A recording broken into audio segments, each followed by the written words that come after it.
কাউকে না বলে কি জিহাদে যাওয়া যাবে?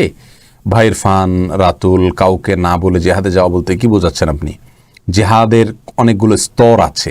যখন নাফির আম হয়, অর্থাৎ গণহারে প্রত্যেককে জিহাদের জন্য বের হতে হয়, এরকম কমন নির্দেশ যদি কখনো চলে আসে, তখন সেই নাফির আমের সময় যে জিহাদ, সেই জিহাদে বের হওয়ার জন্য কারোর পারমিশনের কোনো প্রয়োজন নেই। কিন্তু নাফির আম যদি না হয়, তাহলে সেক্ষেত্রে সর্বাবস্থায় কিন্তু আপনি মনে চাইলে জিহাদের জন্য দৌড় দিতে পারবেন না।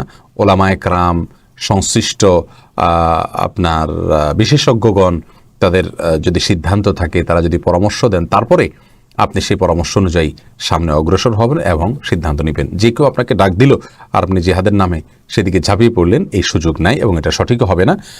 আর মা বাবার পারমিশনের বিষয়ে যেটা বলছেন, যদি ফরজ হয়ে যায় তাহলে মা বাবার পারমিশনের প্রয়োজন নেই, তাদের পারমিশন ছাড়াও আপনি যেতে পারেন। তবে হ্যাঁ, তাদেরকে বলে যাওয়া উত্তম, এটা ভিন্ন বিষয়। আল্লাহু আ'লাম বিসওয়াব।